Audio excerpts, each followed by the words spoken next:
Sa bagong chapter nga ng manga mapapansin natin na bigla ang nag-increase nga ang height nitong si Jack Hanma at hindi naman lingid sa kalaman natin na mas matangkad nga si Pickle kaysa kay Jack Hanma. Pero in the latest chapter nga may kita natin na mas tumangkad nga itong si Jack kaysa kay Pickle. So how it's possible to happen? Pero marami sa Baki fans na sinasabing baka daw drawing error nga daw yung nangyari do. Pero kung babasahin nyo yung latest manga may drawing doon na may conversation nga itong si Jack at Pickle na mas matangkad nga talaga dito si Jack Hanma. Dahil nga sa issue na to maraming Baki fans ang nagtatalo-talo kung bakit ganun daw yung nangyari. Pero may mga nagsasabi naman daw na kaya tumangkad nga daw itong si Jack dahil sa mga titanium na nakabuild sa mga buto nito. At hindi naman lingid sa kalaman natin na nagpa-opera nga itong si Jack Hanma kay Dr. Shinogi nung nagkabali-bali ang mga buto nito. If magiging fact nga yung pagtangkad ni Jack dito magkakaroon kaya ito ng epekto sa kanyang physical na lakas? For me personally kung medyo may kalakihan ka mahirapan ka talagang gumalaw. At yan nga ang pag-uusapan natin ngayon kung mas lumakas nga ba si Jack Hanma o mas na-nerf pa nga ito dahil sa kanyang paglaki. Pero syempre kung bago ka pa lang sa ating channel huwag mong kalimutan click ang like at subscribe button. Maraming salamat sa iyo.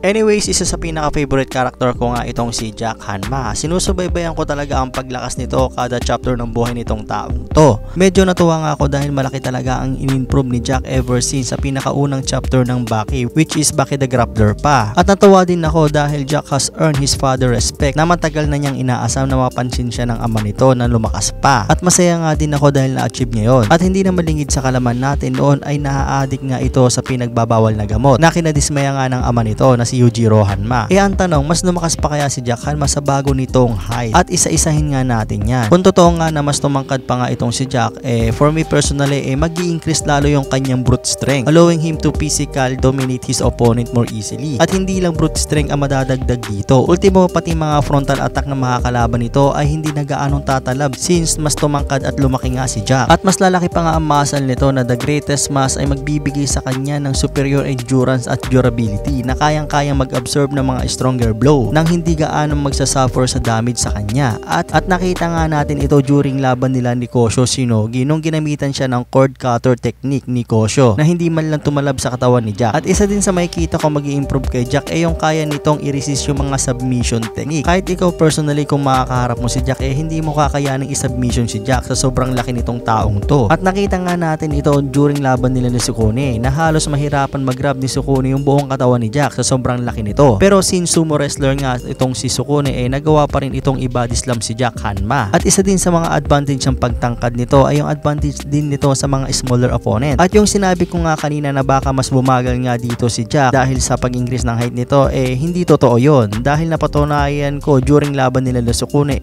mas bumilis pa nga si Jack Hanma sa mga naging kilos nito. During laban nila kung saan kinagulat nga ni Sukune na bigla na lang itong nawala at biglang umatake sa kanya nang hindi ito nakikita. In less than a blink of an eye bigla na lang tinamaan si Sukune na almost 10 meters ang distansya nilang dalawa. At isa din sa mga mag-i-improve dito yung signature technique nito na bite skill na mas lalakas pa for sure. So let's talk about sa naging motivation ni Jack para lumakas pa. Palagay ko na motivate itong si Jack na lumakas dahil sa tatlong malalakas na karakter na kilala niya, sina Pickle, Baki at Yujiro Hanma. At kung mapapansin nyo nabanggit ko nga sa umpisa ng video baka dahil sa artificial bone na ginawa ni Dr. Shinogi sa kanya kaya tumangkad si Jack Hanma. Kung ikukumpara naman natin siya kay Baki malayo pa rin talaga ang gawat nilang dalawa. Tulad na lang ng pagkakaroon ng demon back ni Baki na wala si Jack Hanma. Dahil after father and son fight mas umingay pa nga ang pangalan ni Baki Hanma sa series na kung saan nga kinonsider ni Yujiro na si Baki ang the strongest man in the world. Dahil dito naging apple of the eye si Baki na parang kinainggit ni Jack Hanma para ma-motivate ito. Pero malaki pa rin talaga ang respeto ni Jack sa nakakabata nitong kapatid na si Baki. Ginawa na lang niya siguro itong motivation si Baki para mas lumakas pa. Baka in the future magkakaroon ulit sila ng rematch. Matungo naman tayo sa prehistoric man Pickle. Hindi naman lingid sa kalaman natin na may katangkaran nga at kalakasan nga itong taong ito.